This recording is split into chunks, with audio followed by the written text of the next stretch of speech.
Good afternoon, preppers. Welcome to Goshen Prepping. Thank you for joining us.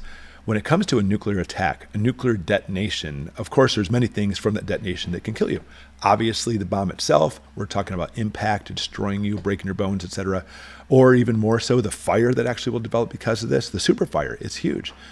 But radiation is one of the things that I find that people actually are more confused about.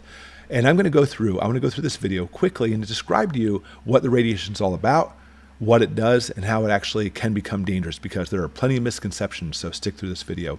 First off, there are really 4 types of radiation. The first is called an alpha particle. It's actually just a helium atom. Second, beta radiation. This is a particle too. It's actually a high-speed electron. The third is gamma radiation. This is not a particle at all, but actually energy that travels as what's called a photon. And then fourth, a neutron itself. A neutron particle is radiation, can cause damage, but it's about actually making other things radioactive. But before we actually go through the 4 different types of radiation, I want you to understand there's a big difference between something that's actually radioactive, in other words, radioactive material, and the radiation itself. Radioactive material releases the radiation. The material itself isn't problematic, but when it releases one of those 4 different types of radiation, those 4 different types of radiation can actually cause problems with your body, notably damage your cells or cause cancer, for example, or even burn you. So when we look at that, understand that often these radioactive particles that actually release the radiation, in itself, if they're outside of your body, they usually don't cause a major problem, except for like maybe gamma rays, which we'll talk about in a minute. But if you can actually somehow ingest those radioactive particles, now those radioactive particles are inside of you. Don't confuse the radioactive particles, the material that releases radiation, with the radiation itself, those 4 radiations we just talked about. Now, those radiations can hit your skin. Some of them can actually travel straight through you, or even cause you to become radioactive, and that's the problem. Now, often when we actually get a dose of radiation, it may not actually cause serious consequences, but the radioactive material itself over a long period of time, that's what we're talking about, is dosage, getting these certain radiation particles on us or through us for a long period of time, that's where the problem kicks in. So let's go through each radiation one and talk about how they specifically can cause problems with us. The first is the alpha particle, as we mentioned, is just a helium atom. And we wouldn't think a helium atom would be problematic, right? It's in kids' balloons. And even if we actually inhale that helium from a balloon, which I tell you right now, even as a doctor, you don't want to do that. But what happens is if you actually get some radioactive material inside of you, and that radioactive material releases alpha particles, helium particles over a long period of time, it is actually one of the most damaging radiations there is. So actually having a radioactive source out here which releases those alpha particles, not a problem. In fact, even a slight piece of paper is enough to stop it. But if you ingest that radioactive material itself, that's where the problems come in. So obviously, not ingesting things like radioactive fallout is your first thing you want to make sure you do. But fallout out here, well, at least when it comes to alpha particles, is not enough to really actually cause problems. It's only when you ingest it. Beta radiation, again, just electrons. And the electrons will actually cause things like your skin to become what's called ionized.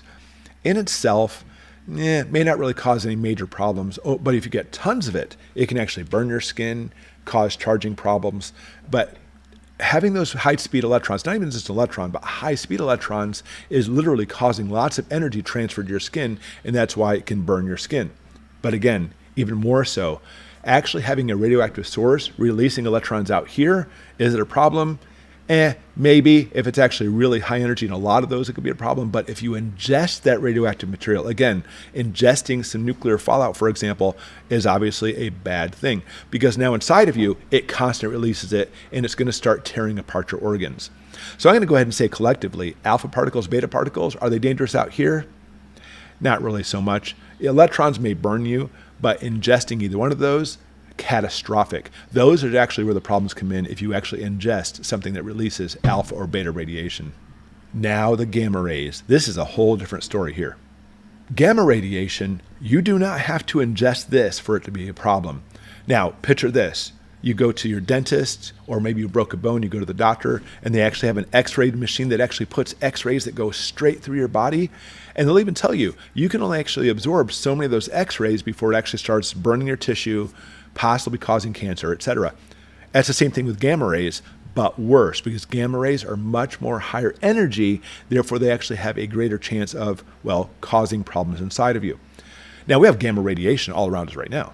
There's one that just went straight through me. You can't see them, can't feel them, smell them. You'll never know it even went through you, but they do just randomly, naturally occur. And it's not a problem in small doses. But when you talk about a nuclear detonation, this is not a small dose. This is a major dose. And if you're close enough to the blast, if the blast and the fire doesn't kill you, you're going to get a big dose of gamma radiation that absolutely could be fatal to you very shortly.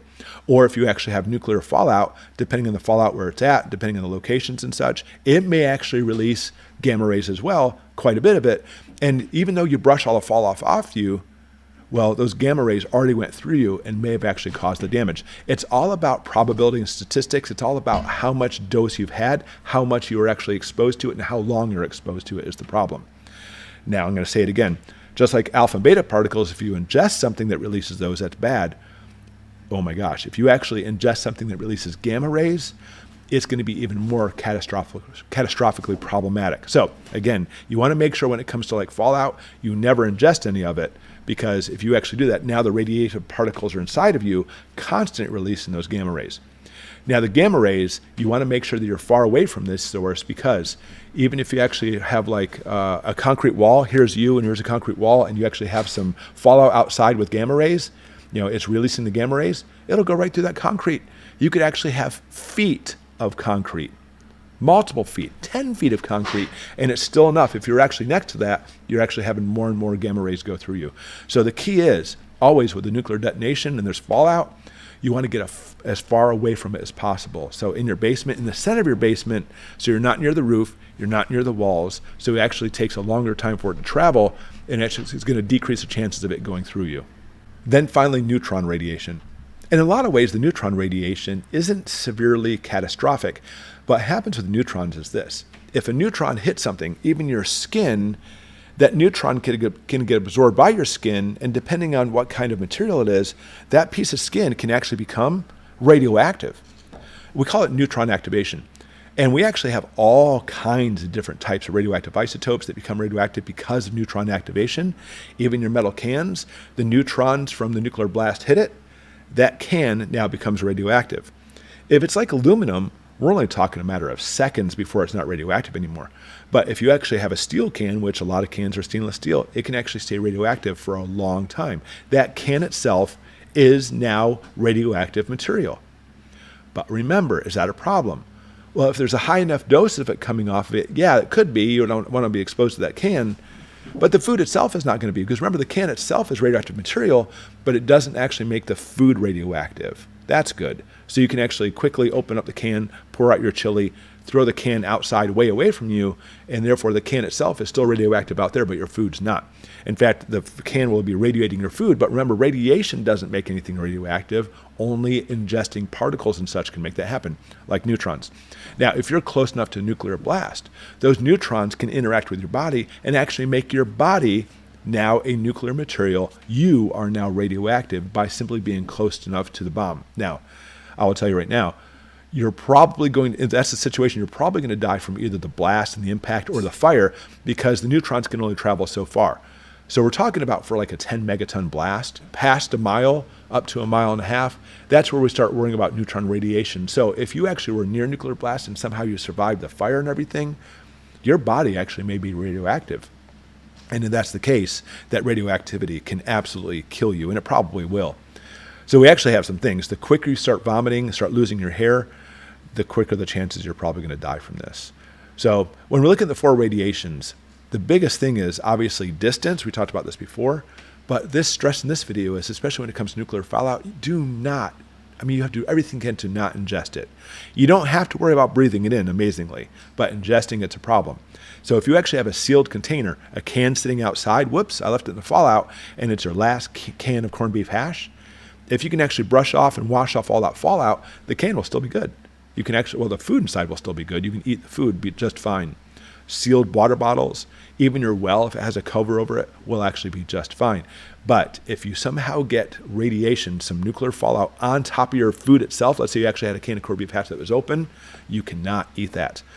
Same thing goes with plants, because understand livestock, if you can somehow get them inside, maybe you have some chickens or a cow, getting them inside of the barn during this time for the next couple weeks, because if they actually eat the grass with that nuclear fallout, they're getting the radioactive material inside of them. And now that cow and the milk too is now radioactive. You can't eat the cow. The cow's probably going to die, and you cannot drink the cow's milk. So any animals that are actually eating that's contaminated with fallout on it will now become a contaminated animal. Will probably die itself, but you can't eat the animal because then you'll be getting the radioactive material inside of you. So that's the key. There's a big difference between radioactive material that releases radiation and the radiation itself, which causes the problems. You got to make sure the radioactive material stays outside of you. That's the key.